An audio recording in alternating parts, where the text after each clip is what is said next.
And so for you, you can go ahead with what you would say to your loved one. Yeah. That you have control over your life. And even if there is something that you don't know that you have control over, you have the ability to talk to the person that can help you. If that is your doctor, your therapist, your pastor, or, minister of some sort, but that you can reach out to people, but you got to make that step. Nice. Now, the hard thing that I think I've realized in my life as I grew older was just that I don't always want to take responsibility for the bad things going on in my life. And so I don't even reach out for that assistance because that kind of means that I'm taking accountability and responsibility. And that was on me. Has that ever happened? You know anybody that's happened to? Have you ever felt that? Myself, it's funny because I, just spoke about being able to speak to, your pastor or whatever, minister, depending on the religion you may or may not be. Kind of a joke in the church is that, don't turn and look to ask if, that applies to your neighbor. You know what I'm saying? Like, ask if it applies to yourself. So a lot of times we're sitting there, we're thinking all the people that this applies to, but never saying like, this applies to my situation. And so, there are definitely times when I haven't wanted to take responsibility for something. And I've also seen the downside of it, right? Or I shouldn't say the downside, but the result of it that I'm never getting out of it. If it was a bad financial decision, if it was a bad professional decision, whatever it is. So to keep from, remaining in that cycle, I had to take accountability. And so I think there's one huge piece that is a part of that self-accountability part that a lot of people just don't have ultimately. And so for me, kind of as I was getting older, I didn't have like discipline at all. And I think that is what ultimately bred me being like allowed to be victimized, especially like not want to take account. It's like so there was a point in time where I actually like broke my leg kind of I didn't fully break it. Like I just like cracked my shin, but like I did bad things to it. So that way, ultimately I, what's the word? So that way I could feel like it was actually worth going to the doctor. Oh, wow. Yeah. Cause it was like, it wasn't as bad, but it's crazy that like I didn't want to take accountability and responsibility for it. Why? Because beforehand I wasn't eating healthily. I wasn't doing what I was supposed to be doing, like going to the gym and like actually like doing like actual like exercise in the right way, flexibility training. I wasn't drinking milk and like calcium. I wasn't taking my vitamins, all that stuff. And so whenever my leg got jacked up, for me, I was like, what? Stupid leg? I was like, I don't need to go to the doctor. But then I needed to actually get it fixed and and take care of it. And so I started going to the gym more often. Yeah. In the wrong way and doing the wrong things to make my leg worse. And I think the thing that when I look back at that is that I didn't have the discipline beforehand for something happened, which ultimately made me not want to be accountable whenever I did have an issue happen. And then on the opposite end, I felt like, what is the world like doing? Why am I having these issues with my leg and like with my leg being broken? And then kind of doing a little bit more to it just because, but I victimized myself with it. And that's the craziest thing, that like how if I had just been disciplined in what I knew that I should do for myself and my body, I wouldn't even have that issue. Yeah. Yeah, I didn't mean to cut you off, man. Oh, you're good. You're good. Yeah, I was going to say, in my work as a wellness and fitness coach, I see that often. But not to talk about other people, but to talk about myself. For so long, I said, I hate these love handles. Like, I'm ready to get rid of these love handles. And, I'd be working at it and I, say I'm working at it, but nothing would change. But then I had to ask myself, like, well, why is it not changing? Like, I'm working out, I don't eat that poorly. And I would continue to say, I don't eat that poorly. And I continue to say, I don't eat that poorly until I recognized, like, no, I do eat that poorly. You know what I mean? So as long as I kept saying, I don't eat that poorly, I continued to have love handles. But when I said to myself, let me see what I'm eating, let me modify what I'm eating, and then I saw love handles go away, I'm like, wait a minute, I have control over this. I've had control over it the entire time and didn't recognize it because I was in denial. I wasn't holding myself accountable. I was victimizing myself, like, I'm working out, this ain't changing, it must not be meant to be. And so I had to, again, take that step or make that step to be accountable, and things changed. Yeah. Now, what would you say is probably like some of the other things that you need to have that's key in order for you to just identify that you're even victimizing? Because like it's probably the most dangerous thing for someone to not know that they're victimizing. Probably the most dangerous thing. What would you say is some Yeah. other key stuff? You got like self-discipline, self-accountability. What else? I think to surround yourself with good, honest people who you trust, brave, courageous people who will tell you when you're messing up. You know what I mean? Like a lot of times we want to hear the good. And a lot of times people tell us things that are probably true about ourselves and we're defensive, again, victimizing ourselves. Or we choose to be around people who we say, you know, like I'm only going to be around people who are polite or people who, you know, build me up. Yeah, we want to be around people who build us up, but we don't want to just be around people who, you know, like build us up. Those people who build us up need to also have the ability to just check in with us to say like, hey, this is an area for development. If that is a spouse and or, you know, partner, you know, friends, you know, relatives, you know, colleagues, like someone needs to be able to, or some people need to be able to tell us in every industry of our life, or I should say every area of our. So if that is work, if that's our spiritual lives, if that's our personal lives, if that's our lives as a parent, people should be able to check in with us and give us honest feedback. Yeah, I was in group therapy for a very long time, and group therapy is probably the most fair place I was ever at when it came to feedback. Yeah. And it was rough at first, but it's a place where they're not going to let you be a victim. So not, whether that's positively or negatively. And so that was a great community for me, though, because it was full of those supportive people who would give great feedback. And I talked to other business owners about it all the time, is that you need a network, but outside of just a network, you need to have that good community and that network of people that will be real with you.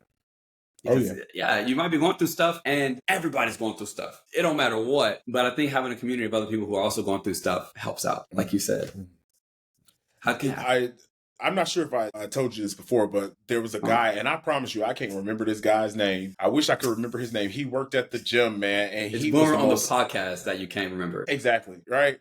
Yeah. You know, he was a trainer at the gym that I belonged to, and he just gave me the most real feedback ever. No one else, everyone else would tell me like, Omari, you look good. You know what I'm saying? Like, you look good. You lost weight. You did, you know, you've done this, blah, blah, blah. But he kept it the most real with me. He said, I watch you work out all the time, and the way you work out doesn't match how your body looks. And he said, what are you eating? And even though I wasn't mad, it did kind of, you know, like give me some pause where I was like, what do you mean what I'm eating? And I didn't have an answer. But I remember saying to myself, like, man, that's good feedback. And I promise you, man, that guy changed the trajectory of my fitness goals, my life. And he, unfortunately, I really hope that God brings us, you know, crosses our paths again, because I really want to tell him how influential he was. This was probably 3 years ago. But other than that, if God doesn't cross us again, man, our paths, he will never know. And I hate that. That's my prayer, actually, that we cross paths. That's incredible. I mean, think of it this way. All right. So the result that you're having in life versus what you're putting into it to get that result doesn't match, doesn't correlate. We're putting 2 and 2 in, but we're not getting 4. That's right. And that's what you were. The math ain't math. The math ain't mathing. Right. That's what you were doing. And you probably didn't even realize it, that you were not getting 4 at all. And the dangerous piece is that if nobody ever came and interrupted that, you still probably be victimizing. Right. Or at least not knowing that and continue on. And like I said, when you're a victim and when you're victimizing and you're just kind of continue going in whatever way and you don't have that support system behind you, that community, you just continue going on with whatever you're doing. Yeah. You're very right about that. I love that. Yeah. That is a person to cross paths with again. Wow. And think about how much courage that took him to tell me that I was fat. Yeah. You know what I mean? Like, that's a lot of courage to tell someone that you know you fat. Wait, he said that you're fat? He didn't say I was fat, right? That ain't the word. But for him to say that you work out hard, but you don't look like you work out hard, those lines ain't too thin. It's kind of obvious that he's telling me, like, dude, you fat. Yeah. Well, and but no one else was telling me that. I think to follow up from it then is when you call someone out for being a victim, they have to also be ready to have that emotional intelligence and that emotional development. Right. Yeah. I don't think that somebody can just, correct me if I'm wrong, I don't think that somebody can kind of come in and just interrupt your victimizingness or you saying that life is controlling everything that you do and just interrupt and say, hey, life's controlling what you do. I think you do have to be the right person, right? Emotionally.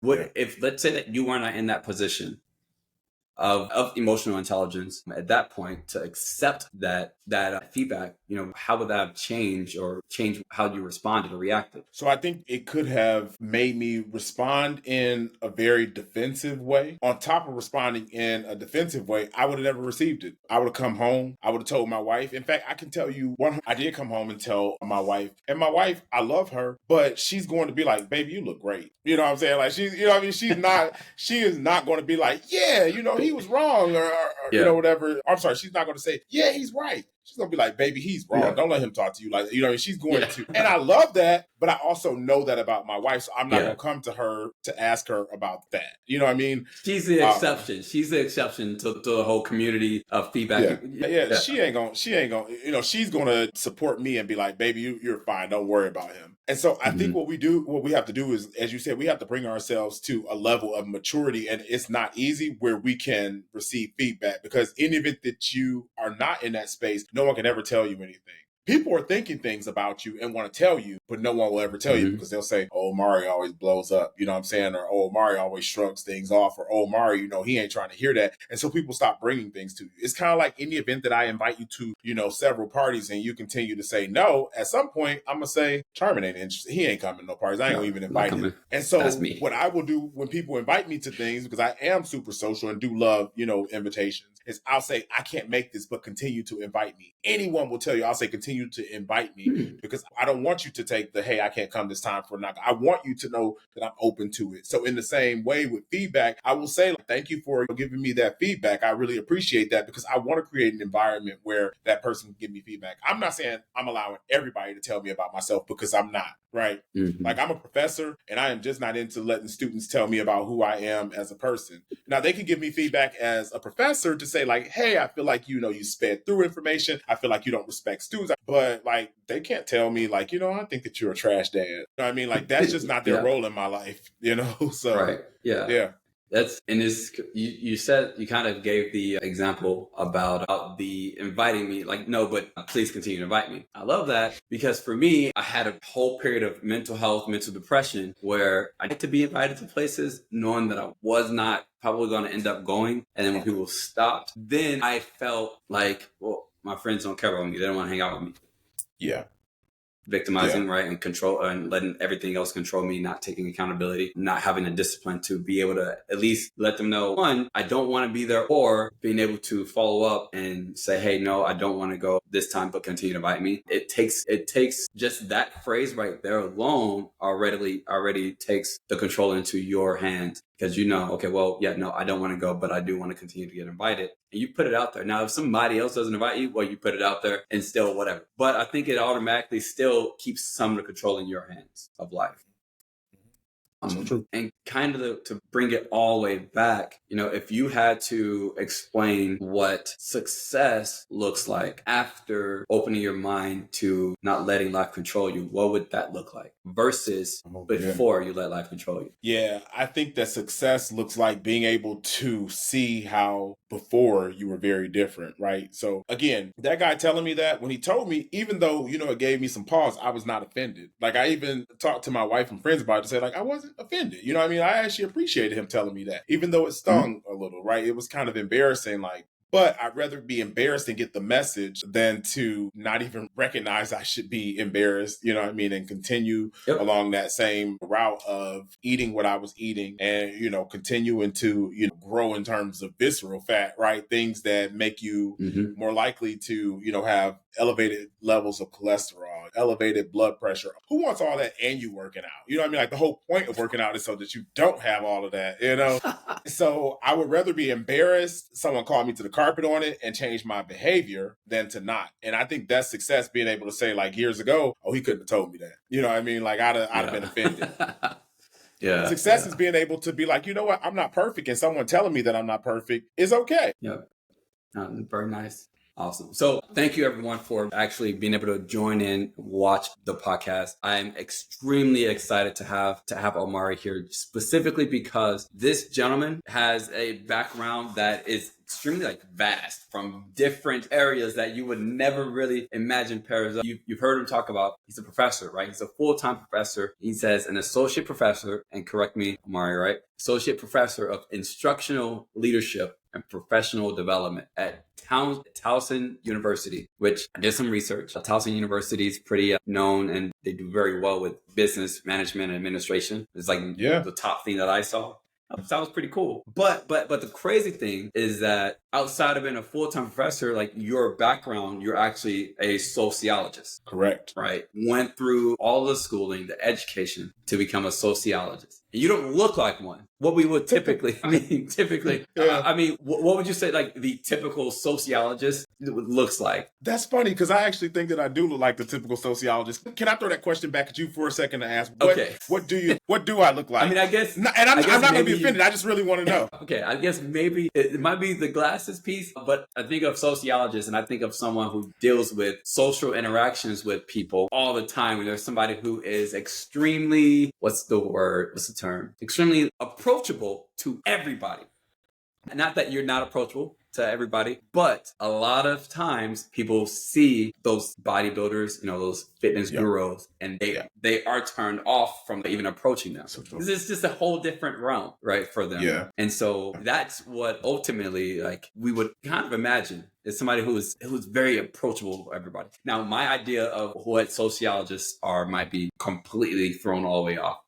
Okay. No. Let me tell you, actually, I appreciate that explanation. And the rationale is because I think for so long in my life, I played it super safe. And I think sometimes I do see myself as a bodybuilder and love bodybuilding. It's what I'm talking about all the time. It's like all the guys I'm following on Instagram because they are inspirations, because I'm like, man, I want to look like that, And so I do see myself as a bodybuilder, but I still sometimes say like, I don't see myself as a bodybuilder because I'm used to being this sociologist that I have been so long. And so it actually is kind of cool because I'm trying to break outside of that square, because I'm a person that for so long I have put myself in this box to say kind of, this is what I should be, this is what I should do, this is what I should look like as a sociologist, as a husband, as a father. And as I enter my 40s, man, like I'm saying that's no longer, you know what I'm saying? Like I got a PhD. That's very exciting. It's been very rewarding, but that's not all I am. You know what I mean? Like, I am not just a professor. I am not just somebody's husband. I am not just someone's father. And so, like, I'm completely fine,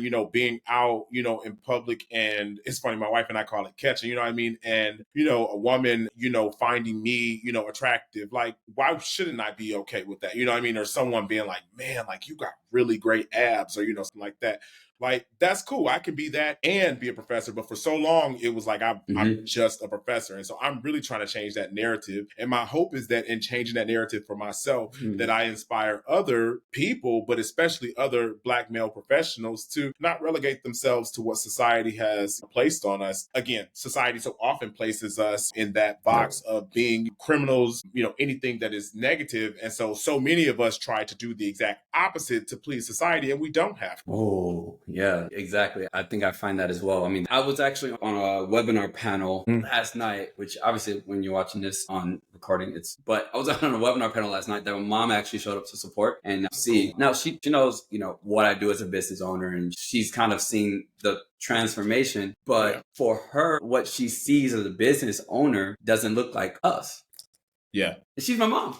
And she's seen where I've gone from growing up all the way to where I am now, and the influence that I have and the impact that I have. She sees that. But for her, she sees me, and she sees this kindergartner who was terrified to speak at his graduation, said 4 words, and then scurry back to his seat. Yeah. That's what she sees. And so for her, it's very different to see, just a young Black man who is an entrepreneur, who does have massive influence for leadership for families and for people. So there's that part. But then the other side is her son too. Yeah. And so for you to want to encourage people to change the visual status quo, because that's all it is. It's a visual status quo. It's like a visual glitch. I'm a video gamer, huge video gamer. Yeah, so visual glitches, it's like a visual glitch in society where we have this master sociologist who's also a professor, but also has really devoted to bodybuilding and fitness and health and wellness as a whole, right? And so I would love for you to just be able to kind of talk briefly about how you stacked those different layers onto your life, just because that is so so wild or peculiar, out of the norm, right? Out of the status quo. So yeah, how did you stack that? Yeah. I don't know how I stacked it, meaning like past tense, I don't know how I did it, but I know how I'm doing it now. So I don't know how I individually did these things and said that I'm going to stack them. But as I'm stacking them, I am finding a way, if that makes sense. So what I would Mhm. say I do is, so as a wellness and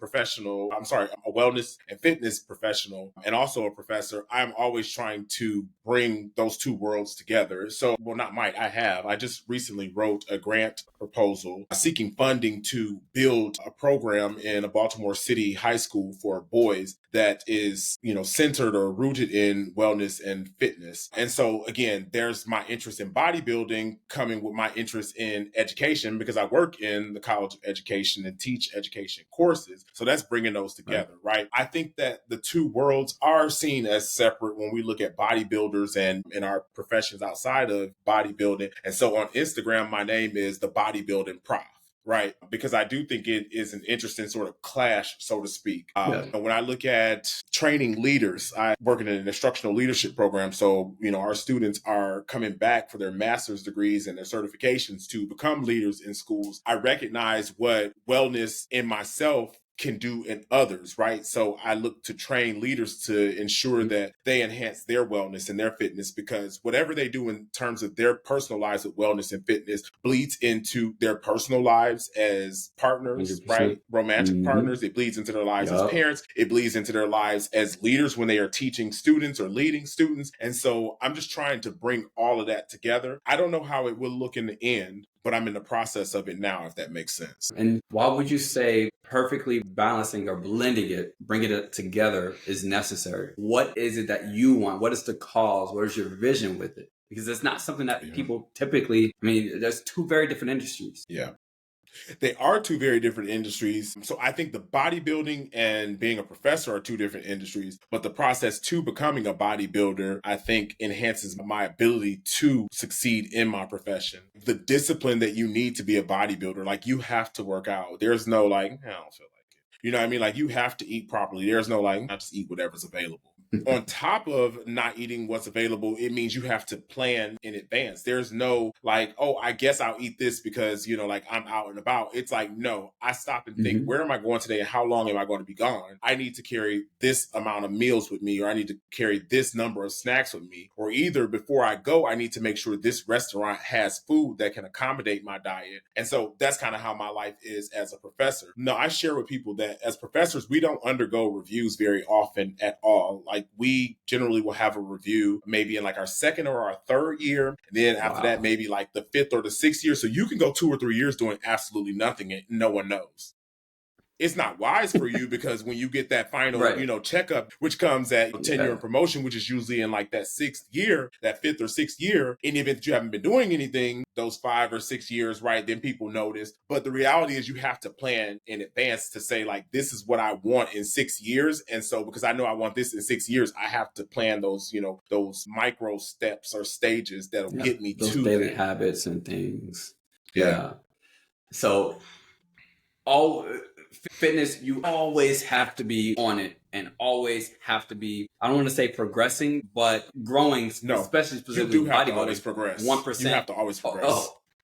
At least 1%, and you have to you're always held accountable, because it's not that someone is holding you accountable, it's the fitness that's holding you accountable. And then the reviews are like the body, like the competitions shows, things like that. So that is insane. And so I kind of want to break down that whole transformation, or that whole collision of the two worlds, right? And so if you could, for me, before we talk about that piece, we touched on something a little bit earlier about the Black community. How are you able to influence the Black community with what you're currently doing with your life, professionally and fitnessly? Yeah. How are you? We how are can you turn able that to influence? fitness into an adverb, fitnessly. I like it, man. Look, let's go. You know what I mean? Like, we don't need to use the colonizers' language, man. You just create that on our fitnessly. Yeah. So I look, the funny thing is, look, I just lost your question for a second. You said, okay. Oh yeah, how do I hope to influence the Black community?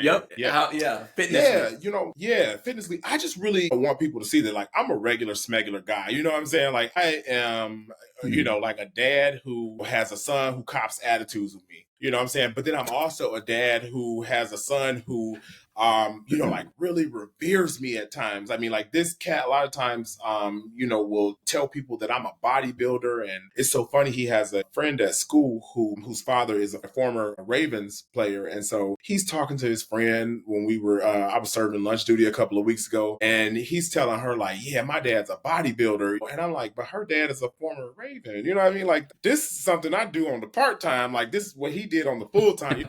But like to see that he, like really respects and like lifts me up is beautiful. You know what I mean? Like to watch how with my first prep, I remember I would sometimes be like, that looks like a good cupcake. And I'd be like, let me just taste a little bit of the icing. And he's like, no. You know what I mean? Like he's like, Dad, you got these goals and I'm not going to let you taste this icing. You know what I mean? Mm-hmm. And so it just is to see how much he cares and supports. But then again, complains about, like having to do things. I have to, yell a lot of times and then like crash. So I'm like a regular guy, you know what I'm saying? Like my wife and I have disagreements, you know what I'm saying? Like I fail at things at work, but then I get back up, you know what I'm saying? And I'm doing what so many other guys are trying to do with leading their families, with, setting an example, with trying to take care of our bodies, trying to make sure that we take care of our minds, trying to make sure we take care of our spirits. And so I'm trying to show guys that like, if I can do it right, then so can you. Because I'm not this guy with this history of being an athlete. I didn't play sports at all as a child. Mm-hmm. I played one season of basketball and I was absolutely terrible. I was probably in 3rd or 4th grade, man. And I remember me too. I ran the wrong way on the court, man. You know what I mean? Like it was disastrous. And so I just didn't play sports. And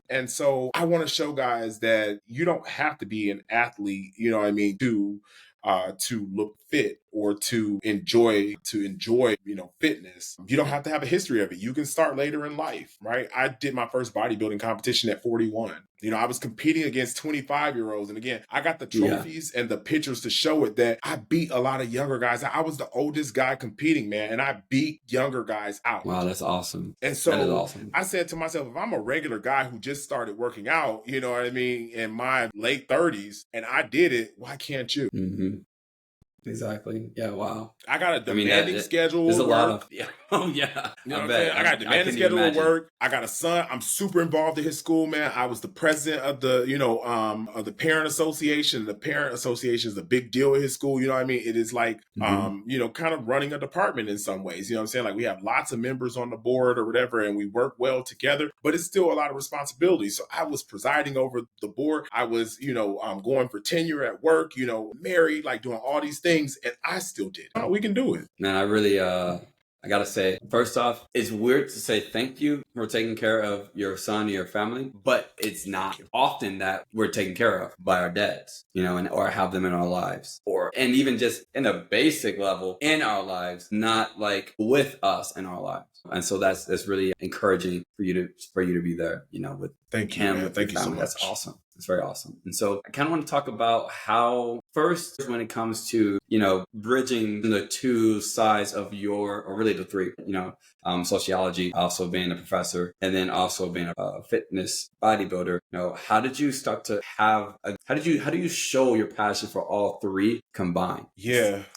I see them all as connected. So my job as a sociologist sometimes is like very informal. You know what I mean? Like I look at things going on in the world and examine them sociologically, and I don't get paid for it. You know what I mean? Like it's just like, okay. It's hard to turn that lens off. And so I do the same with working out, that I recognize that, Black men in terms of health are not always doing the best that we could. And a lot of it is systemic. Mm-hmm. Even when we make individual choices, those individual choices are rooted in a system. And so we may say, hey, I'll choose this fast food, but that also may be because we're working a couple of jobs and don't have time to cook. Or we may not know how to eat properly because, from early years in this country, when we were involuntarily brought over as enslaved people, we weren't allowed to make healthy choices. So we made the best of what we could. And so we still find ourselves generations later making the best of what we could. And so where I am trying to interrupt that is saying that I have the education, I have the resources. Now, let me be clear. I don't have all the money that I need or want. Please believe. So, anyone listening to this that is able to give me a raise at Towson University, please give me a raise. I'll take a raise. So I do not want to make people think that I'm so comfortable that they don't need to consider me for raises and promotions. But what I am saying is that with the few resources that I do have, I'm interrupting that cycle and saying, like, I'm going to make better choices. Like, I'm going to buy the fruits and the vegetables. And sometimes, again, you don't have the money. So I think to myself, well, how can I strategize this and get it cheaper? And I'm like, you know what? Let me check out Aldi. So I may not get everything from Aldi, but I know those fruits and vegetables are cheaper there. Whereas some people may have never considered that or may not know the importance of vegetables in reducing, if it is cholesterol or in terms of, like lowering blood pressure with your weight and with seasonings and with all those different things being connected. And so because I have the knowledge and because I have a little bit of money, not a lot, I use those to interrupt that cycle. Got you. That's awesome. Thank you for that. That was hilarious. And I need people to, hire me for coaching. Well, I need this money, got to pay private school tuition, man. I'm just trying to do whatever I can do. Well, I will say, obviously, I will definitely offer you and your family full financial strategies, right? Very complimentary. Take care of, help those goals, because obviously finances are a big piece of making your goals and your business happen, right? And so I'll do that very much for you for free. And anybody that you talk to, you can just let them know, hey, Omari sent me, and I'll take care of you guys. Full on goal planning for you. So, but with that, so for other people who are kind of looking for opportunities or careers or skills that are outside of their scope or in a completely different industry, whatever, what kind of encouragement can you give them for that change? I know it can be hard. It can be hard. You are never too old. You know what I'm saying? Like, you're never too old to do something different. If that is, for me, it was bodybuilding, right? Because I did my PhD at a very traditional age. You know what I mean? Like, when I started graduate school, I was, I think maybe like 22, 23. So I was in that traditional graduate school age. And so my life was very linear like that, where, I went to high school, excelled, went to college and graduated college in 3 years. But I had some failure in there. So I do not want to tell you, did not have failure. I failed chemistry, the only class I ever failed in my life. And then on top of that, I applied to law school for 2 different seasons and didn't get accepted. And so it was kind of in like this lull or this, period of just kind of questioning. So I was, after undergrad, I was out of school for that 1 year and then decided I wanted to go to graduate school and started the next year for the PhD. So I did all of that stuff in that very linear way. The bodybuilding is the one I did not. That's why I was the oldest guy competing, because all these other guys were, 21, 25. But with bodybuilding, it's never too old. I'm sorry, you're never too old. It's never too late. And so I want to encourage people to take that same,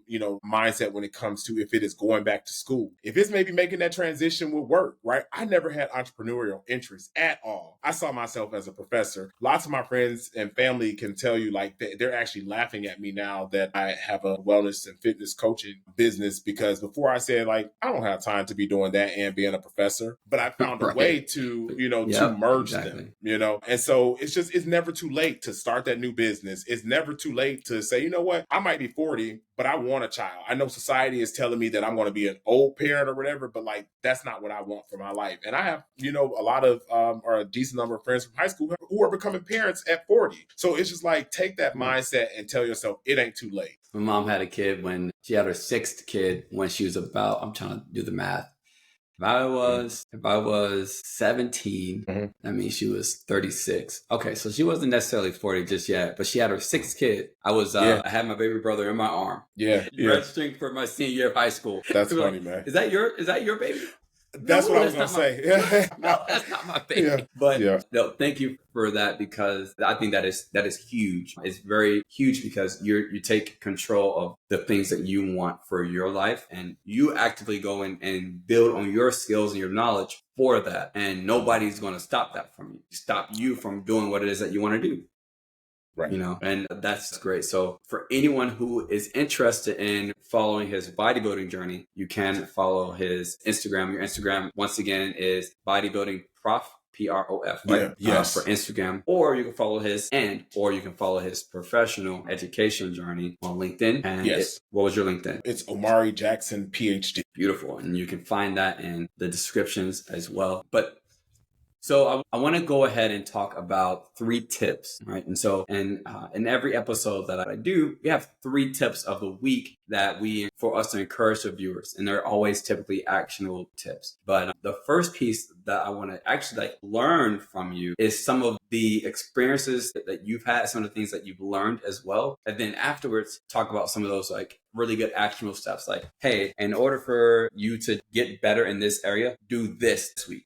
Right. And that's some of the things I want to talk about afterwards. But the first thing I want to talk about first is just the impact of, your fitness journey on your professional life, right? We talked a lot about your professional life and how it got you towards adding the fitness piece. But what's been the impact? I'm sure there's been confidence building and things like that for you that you've gotten from fitness to your professional life. What else would you say? Exactly that, man. If I am allowed to say the confidence and sort of explain why, I think that bodybuilding is something that, again, a small population of people do. And it's so funny, man. I thought about this when I was talking to some younger guys that I mentor at work who were undergraduate students. And I was saying that, I didn't recognize until now that I do things that small percentages of people do and that I'm very proud about, or that, are very respectful. It took me a long time to be able to pat myself on the back about these things, but I feel like I went to, the best high school in Detroit, Cass Technical High School. It's where all of our,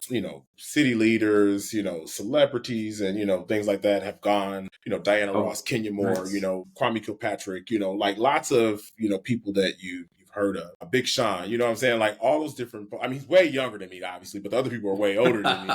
But nonetheless, is what I'm trying to say is that, the school produces, lots of people who go on to do well. But then, I went to University of Michigan. Again, while I was at Michigan, had no clue that Michigan was a top school at all. I just knew it was what was normal, for me. I didn't know when I got outside of or graduated that people would look at it the way they do. But then I'm a member of Alpha Phi Alpha fraternity. Alpha Phi Alpha fraternity is the first, Black intercollegiate fraternity, and so for it to be the first, for it to be well regarded. And I know that people will, joke and say things like, oh, well, this fraternity is that. But the reality is it is the first, and you have to give it some props, even if you feel like it ain't the best, whatever, but it is the first. And so, I have a PhD. So few people have that. Bodybuilding, so few people have that. And so I said to myself, I really have to embrace that and not let it make me, feel like I'm better than other people, but embrace it and use it for the good of others. And so that is really what that's really what I'm trying to do. And so the bodybuilding, you are wearing very few clothes, man. I am not normally walking around, you know what I'm saying? With everything showing. But it takes confidence to be able to do that. To be able to show people these are my abs. In the same way, it takes confidence to be able to tell people I have a PhD, or I went to Michigan, or I went to, ... And so it's given me the ability to show myself off without feeling like that's a dirty thing. Wow, that tying it in that way is intense, because I think something that most people can relate to, if not everybody, now I know nudists aside, but most people can relate to, is being naked or mostly naked is pretty vulnerable for them. And so connecting how that feels and being able to overcome that to what you feel that most people don't feel, but sometimes they can see it as intimidating to even speak about or hear or whatever the case is. Comparing it, putting the two together, that makes a lot of sense, right? And it also it's seen as a dirty thing when Black males. I remember my brother told me this. My brother, and I wish that you had the opportunity to meet him, man, but he is very prolific in his own right. But we were having a conversation, and he was saying this is a time when, Kwame Kilpatrick, former mayor of Detroit, when he was saying that people want to see Kwame Kilpatrick, hang his head low and, think poorly of himself and to, bow down to others. Right or wrong, whatever he did, he doesn't owe humility or false humility, whatever you want to call it, to people. He doesn't owe people to let you see him vulnerable, crying and doing all that or whatever. Maybe he owes that to, his ex-wife when they were married, but he doesn't owe that to the public for us to see him at his weakest point. And I was thinking to myself, that's so interesting, because I do think that a lot of times as Black males and as Black people, we are taught that we're supposed to, hang our head, that we're not supposed to. And a lot of times we're taught this in the Black community, but I think it's a result of from enslavement being Yep. taught like you're not supposed to, excel, you're not supposed to, that kind of thing. But like white people for real, when they got it together, so to speak, and notice I'm doing the air quotes because just because you went to Harvard or Yale does not mean you have it together. But when they went to Harvard or Yale, they have no qualms about saying like I went to Harvard, or they have no time, no qualms about talking about back when I was in college, or wearing the shirt, or like a car and blazing with the like the sticker, or if it's with the license plate or whatever. And so why should I shrink myself? Yeah, I went to Michigan too. Yeah, I'm an alpha. Yeah, I got to like, why should I shrink myself? They ain't shrinking themselves. And we do that all the time. I mean, all the time. It's crazy because, like, for me, even being an entrepreneur, making my own money, again, I think I talked to you about it, like it's tough for me to want to go back home to where there's not much growth.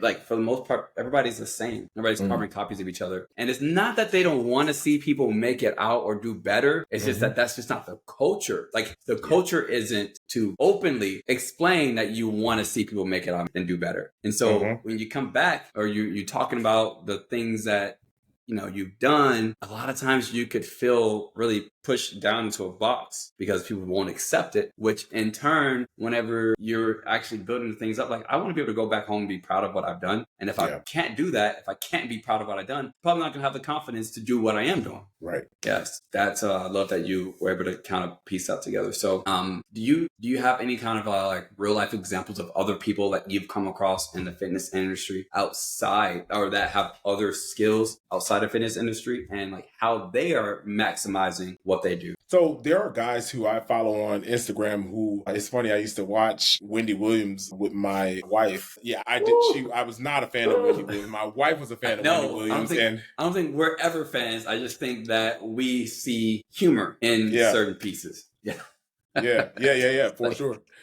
And so, I will be watching, what my wife is watching on TV, and she does the same with me, watches things that I'm interested in. But Wendy Williams would always talk about people being friends in her head. So not people who she knows, but people who she sees them and she's like, that's a friend to me in my head. And so I see guys who I follow on Instagram who they are friends in my head. You know what I mean? Like there's this guy, I'm forgetting his name, but he is, I think he's like a nurse practitioner, full time, and then also does some work with like fitness training and coaching. And he's also a bodybuilder, and he has won the Yorton Cup, which is in the organization that I do bodybuilding in, is the pinnacle. It is the highest achievement a person can win. And he's won the Yorton Cup twice. And he started his bodybuilding around the same age that I did. I think he said he started at 42 or something like that. And he was a guy who I would say we had similar body types when we were heavier, but and he's a father, you know what I'm saying? Like a professional, he's a husband. And I'm like, man, this is like, I want to be this guy in terms of, like his body. And so, he's obviously intelligent. He has a doctorate in nursing, you know what I'm saying? Or, I have seen other people do it. And so if he's doing it, why can't I? Like I even messaged him one time, man. And for him to respond, like I kind of got, what is it when you reach out to celebrities, or what is it? Starstruck. Or, I got starstruck that he actually responded to my message, man. And I was like, dang, man, I'm like, the next time I'm in North Carolina, I want to like email him, but I don't want to come across crazy. I get that too, because so obviously, I was in the Marine Corps, and now, well, not right now, not as much, but I'm also a huge streamer, video gamer, and things like that as well. Love it. And there's this gentleman that I follow on LinkedIn, and he was in the Air Force, but he worked, Jesus, I hate that they got laid off, but he worked at Activision Blizzard, top pinnacle company for gaming development in the world. And one day I was like, I would love to connect with him because I know he has a lot of connections to other veterans and also to other gaming developers and things like that. And I could potentially get some different gaming things, and we could get that kind of stuff. So I just messaged him, not really expecting him to respond. He responded back pretty quickly. And I was like, it's Activision? And so I had that story in that moment. But okay, so for you, I'm sure that you've had a lot of challenges, both in your professional and your physical life, your fitness life, both journeys. But how has the challenges that you've had, how has your fitness achievements been able to be used as motivation for like your professional career, your professional challenges? Yeah, that things definitely don't happen overnight. You know what I mean? So there are times when I look at myself and I cannot see any change in my body. With my trainer, I check in every week. I mean, text him my weight 3 times a week. And then I send him a photo once a week on Saturdays. And so from this Saturday to next Saturday, I never see a change. Right. But when I look back from, like 6 Saturdays ago or 10 Saturdays ago, I can see the change. And to know that you may not notice every incremental step, or as they say, every, like raindrop or whatever, but when it turns into a puddle, when it turns into, like a pond, when it turns into a lake, to notice that things don't happen overnight and that you have to stay the course. I don't lose weight I'm at the point now where generally I lose weight every single week. But there are times where, I didn't lose weight for, 2 or 3 weeks. But to know, like, what, stick with the plan. Like I've been continuing to work out and I've lost weight. But what has happened is my body might be retaining water if it is that I had, like a heavy week with salt, or if it is that I travel, by flight. And sometimes that makes the body retain water. Or if you, don't get good quality sleep, or just if your body just wants to do whatever your body wants to do. And so the scale may not change, but then like 2 weeks later, I'll see a really big drop of like 5 pounds, when normally I will drop like 1.5 pounds to 2 pounds. And then I'll see a drop of 5 or 6 pounds, and see, like, you got to stick with the plan even when you don't see it working. And that's kind of how it is professionally. Like, continue doing the right thing, even if you don't always see it working, because in the end, you'll see, like, that's why that didn't happen. There's times I apply for jobs and, I get frustrated that I didn't get the job. And then now I look back 5 years later to I see why I didn't get that job. Ooh, wow. And so for the first tip for this week, kind of going on those things, what are some of the ways that people can work on building confidence this week? Yeah, just really believing in yourself, which is easier said than done. So I think sometimes you have to just kind of go ahead and make an action step. You kind of just got to go ahead and do it. So if that is like, I've always wanted to wear a different hairstyle or whatever, you can't wait until the right time. Just go ahead and do it. If it is try out a new pair of glasses, like, just go ahead and do it. If it is, some people are really intimidated by going to the gym, so they say like, no, I'm gonna wait until I get down to this weight, or wait until I have these clothes or whatever. Like, just go ahead and do it. Like, sometimes we need someone to like push us into the water to make us swim. And that person has to be yourself. Right. Ask that person out, apply for that job, like whatever it is, push yourself in. I have one of my business leaders. He has a saying, 3, 2, 1, go. And obviously, just based on what you just said, you kind of understand exactly what that is. But if you, just for anyone who's trying to build confidence this week, that is something that you should be in your mind thinking and telling yourself all the time. Like, okay, I got to do this, or I don't want to do that, or I'm afraid to, whatever it is. 3, 2, 1, go. Just do it. Right.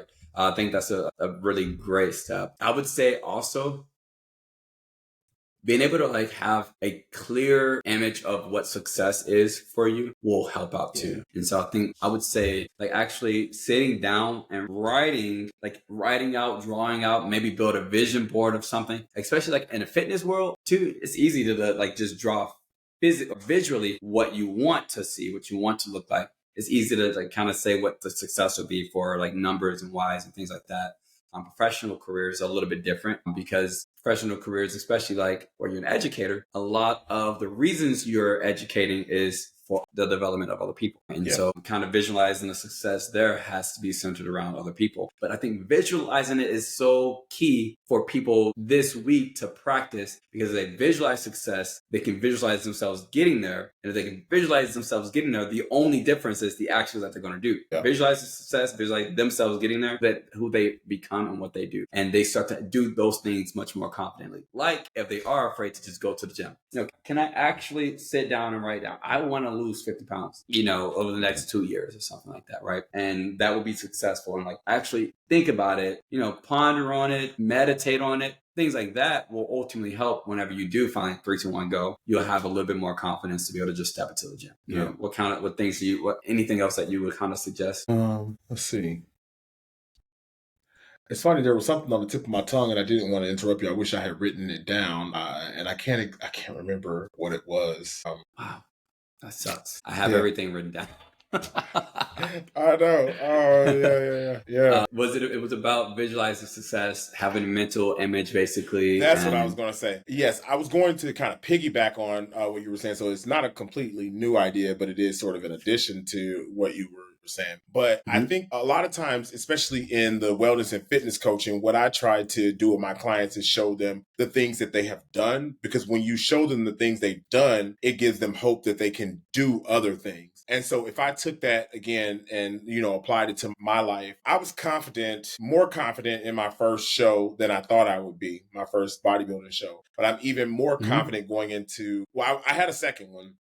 My second one, I didn't do well because I had gotten sick and couldn't train for the month before, but because I had already paid for the bodybuilding show, I was going to still compete. Yeah. But so I don't really count that one. It was a show I didn't do well, but I was not confident going into that. But my first show, I was confident. This one, I'm even more confident going into because I saw what I did in the last show. I saw how much weight I dropped. And so if I knew how much weight I dropped, or if I know how much weight I dropped, I know that I can continue to drop weight, right? So my first goal was to go from, I think I went from 200 pounds in January to 100 pounds in May. And when we started planning, when I say we, my trainer and I started planning in January, the goal was to get to number one. And so I hit that goal. I promise you, man, I hit that goal on the morning of the competition.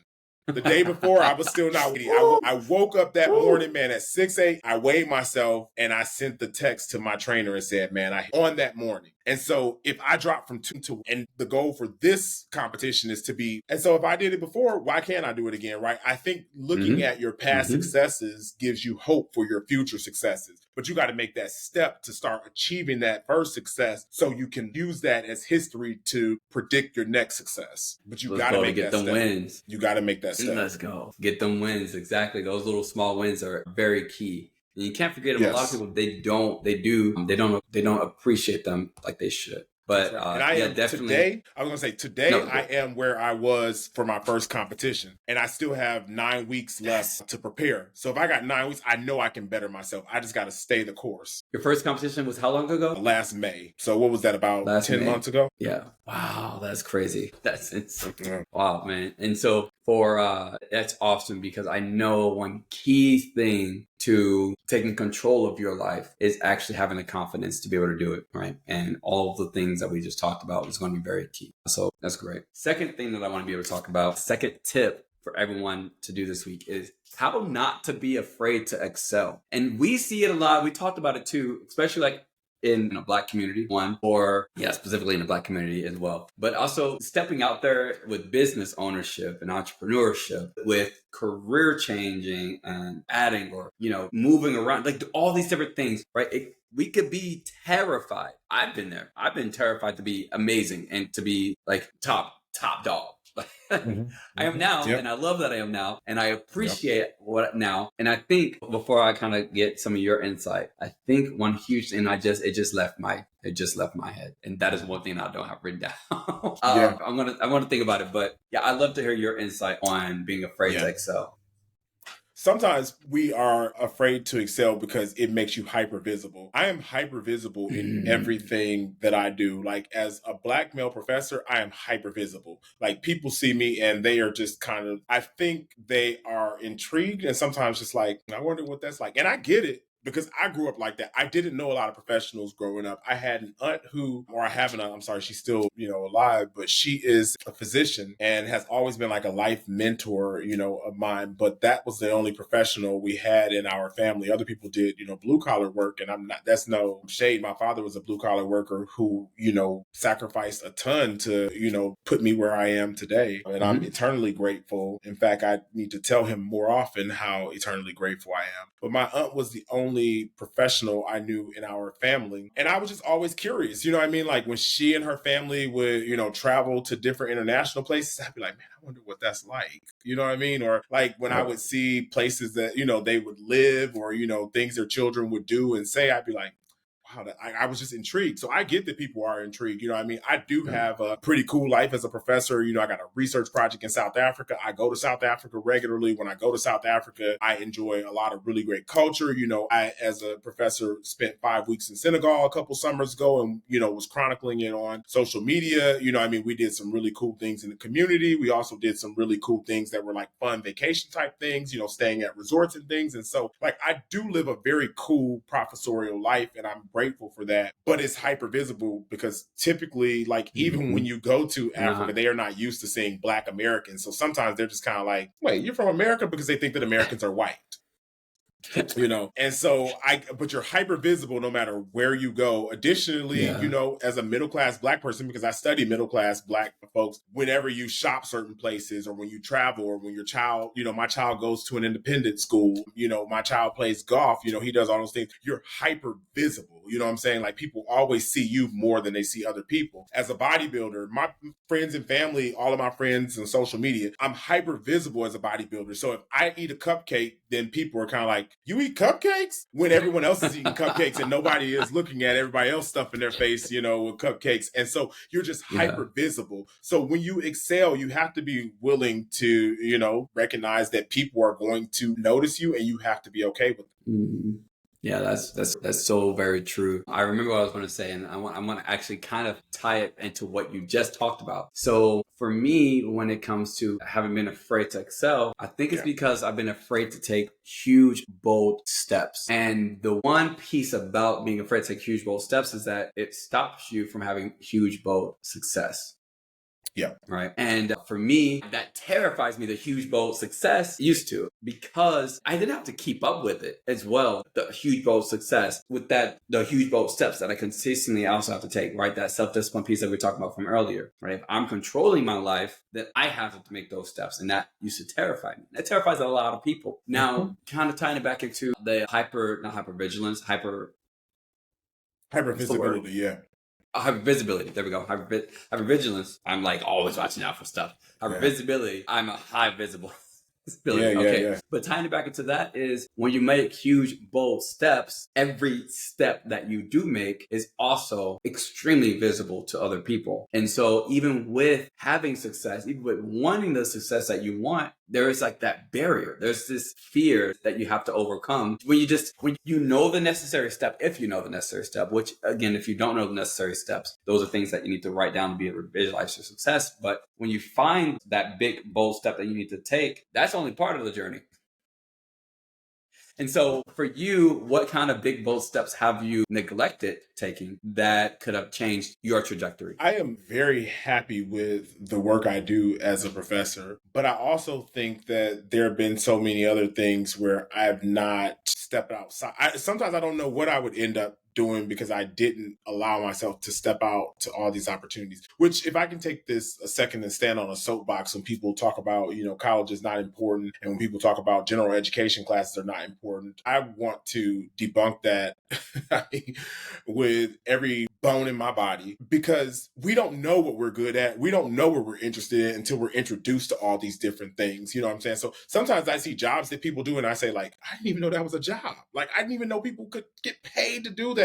But through taking general education courses, you get an opportunity to see what a political scientist does, to see what a writer does, to see what an advertising agent does, to see what a media specialist, you know what I mean? Like, you get an opportunity to see that. You know, I think that this is no time soon. Like, this is maybe like when I'm 65, 70, you know, or something like that. But a job that I can see myself doing is giving away money for companies, because I absolutely love working in communities and doing, you know, like good for people in general, but especially people who really need it and who are socioeconomically oppressed. And so, like, there are companies out there who you have like a quote unquote chief giving officer, where that person is responsible for building relationships with communities and just giving them money, giving them resources, giving them, you know, access to resources. And so, like, I would love to do something like that, but I didn't even know that was like a job. But most of your major companies have someone who do it, and those people are generally at like a vice president level. You know, that is a pretty big, bold step. So there are so many things that you know what I mean? Like, I feel like I fell into this academic life that I absolutely love, and I'm fortunate to have fallen into it. But sometimes because I am so linear, are there other things I could have fallen into? And so I'm kind of grateful for this season. You know what I mean? I just turned 42 in December, and my wife and I had gone out to lunch, and she said, baby, what is, like, year 42 for you? And I said, I think it is really like clarity around like my career goals. Yeah. First off, she didn't say year 42. What did she say? What's that? She didn't say year 42. She didn't say year 42. She said, what was it? Stage chapter 42? I think you're right. Yes. I think it was chapter 42. Man, you got a really good memory. It's funny because I don't. You got a really good. Yeah. Like when we were just chatting, just informally, I told you she said chapter 42. Thank you for that. Yeah. Because it's a chapter in what our book of life is, man. Yeah. And I'm starting to receive that because go ahead. Yes. No, you're good. You're good. Free. I was going to say, I'm starting to see that because I'm very passionate about fitness and wellness, and any chance I can get to talk about it, if it is through writing, if it is through talking, if it is through doing classes with folks. I teach cycling classes. I am just so passionate about it. Yeah. Wow. Speaking of passion, because obviously when it comes to making sure that you're actually taking those steps and actually wanting to excel, a lot of times our passions could bog down or push down our responsibilities. And so how do you actually pursue passion projects while also maintaining your responsibilities? Yeah, because it is hard. As I was saying before, like I am a full-time professor with lots of responsibilities in terms of teaching, research, and then even service that we offer to the university and the community. But what I try to do is merge those interests, as I was sharing earlier on, with, interest in doing work with Black boys in schools, doing something with fitness. You know what I mean? That's an opportunity to kind of scratch that itch that I have for fitness and wellness, but to also do my job, because as professors, we have to be committed to the community in terms of service. We have to be committed to our universities in terms of, service. And so that's the way I serve my university and my community, by doing something that I'm also passionate about. So it's kind of that killing, two birds with one stone. So like you said, you do have to be creative. I'm also really passionate about, I teach cycling classes on Wednesdays.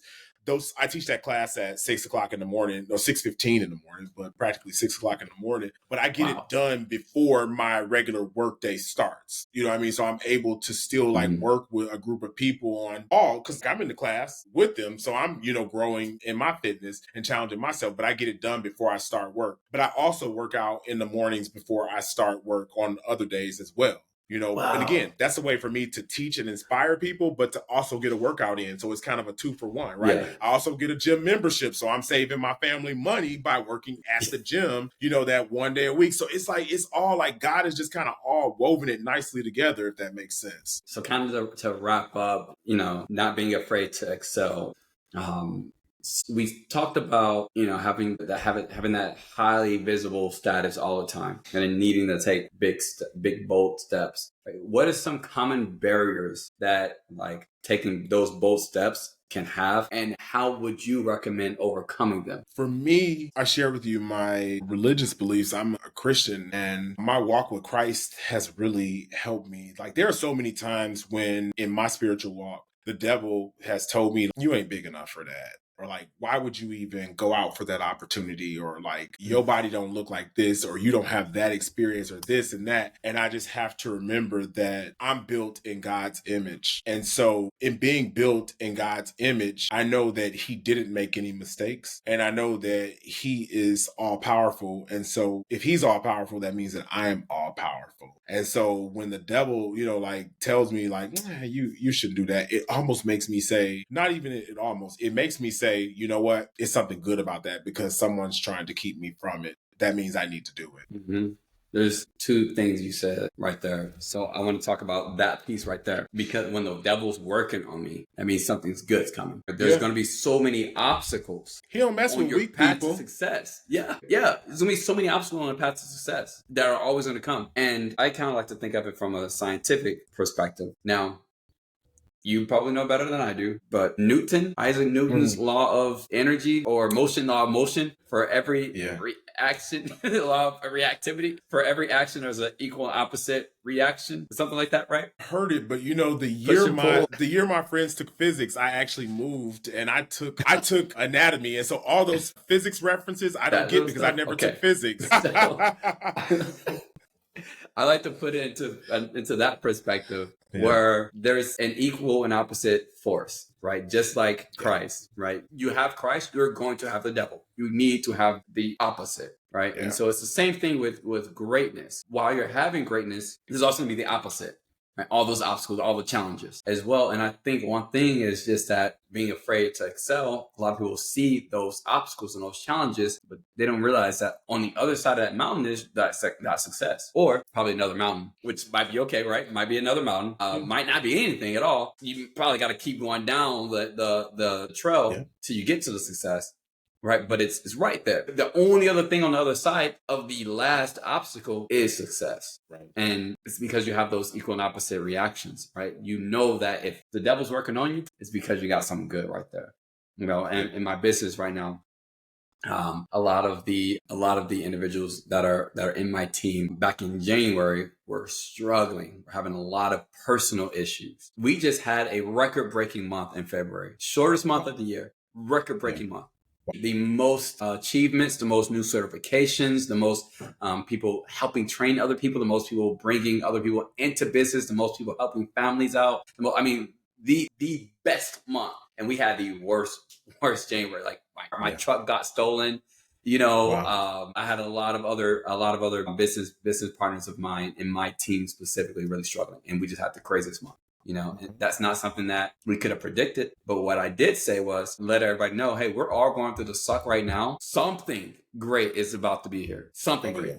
We had an amazing February. So I love that you touched on that piece. And then you also said that the devil tells you sometimes that you're not big enough. And this is a principle that I love to talk about because I like to put everything on a scale. Oh, I don't need to draw. I won't draw it. I like to put everything on a scale of 1 to 10, right? And we'll go 1 down here, 10 up here. Now, let's say that you have a problem, regular average problem. Average problem is about a 5, maybe a 6, and maybe, about a 5. Problem is a 5. Depending on how big of a person you are will depend on how small or big that problem looks. If you're a 3, that 5 problem might look pretty massive. The 10th problem will be catastrophic, right? Yes. But if you're an 8, 9, or 10 person size, right, that 5 is minuscule. Yes. And so when you have these forces and these things and yourself and all these other people telling you that you're not that big of a person, you're not that big. Either 1, you don't accept it and you really look at where you are, right? Or 2, you actually increase your identity. I think increasing your identity is also a big piece. And so you said that, and I had to write it down because both of those things were not 2 things that I thought about writing down. But I love that you brought those 2 up because I think those are very key in actually not being afraid to excel this week. Yeah. And I think also, research shows in wellness literature that if you artificially, I always say, again, as a sociologist, that we can artificially inseminate things much like you can in the natural sciences. So say, for instance, in the natural sciences, if you have a woman who has a challenge of, a challenge getting pregnant, that you can artificially inseminate, right, a woman with a baby or whatever I'm getting, obviously, the terms incorrect. But in the same way, you didn't go to physics or biology, maybe not. And I failed chemistry, so that kept me from going on to be a physician. I'm not a chemist at all. I learned that by going to my general studies. I promise you, I went to mine. I learned that chemistry is not it for me. Right. Yeah. And so in the social sciences, very similarly, right, we can artificially inseminate things so that, say, for instance, if we have people who are struggling with, financial resources, we can give them money. Or if we have people who are struggling with, reading and literacy, we can give them reading and literacy, support. And so in the same way with our bodies, if we artificially inseminate stress on our bodies in the form of physical activity, if that is with running, if it is with lifting weights, anything that challenges yourself, there is a connection between your body and your mind that if you artificially inseminate stress on your body, that it prepares your mind for stress. And so it would not be uncommon for someone who does a highly stressful job to work out because that prepares their mind, like working out physically, it prepares their mind to handle stress, to make hard decisions, to make decisions that are going to either save or not save someone's life, to either save or not save someone's company, right? To either, like make a decision that is going to ruin or either strengthen the reputation of a company. And so like, I really, really stress to people that yes, in addition to, the physical benefits and looking and feeling good, it prepares your mind. So a lot of times, as you said, there may be something that may be a 10 to somebody and I will see it as a 5. I will be like, you know what? This is rough, but this is what we're going to do. This is necessary. And sometimes people don't love being around a person like that because you're a person who, like they may be miserable and you're like, no, we got this. And they're like, no, we don't. Like they want you to be in the miserable camp with them. Exactly. You gotta overall when it comes to excelling, you need to not being afraid to excel. Like understand that there are going to be obstacles, right? And you need to take those big steps as well as actually like taking care of yourself, increasing your identity this week, find those ways to celebrate those small wins. And then we talked about that earlier as well. So thank you for that. That was great. But let's take about 5 minutes to grab water, use the bathroom, that kind of thing. I don't believe that I can pause this, but that's all right because I can edit it out anyway. Okay, sure. Okay, cool. I'll be right back then. Yeah, thanks, man. Thank you.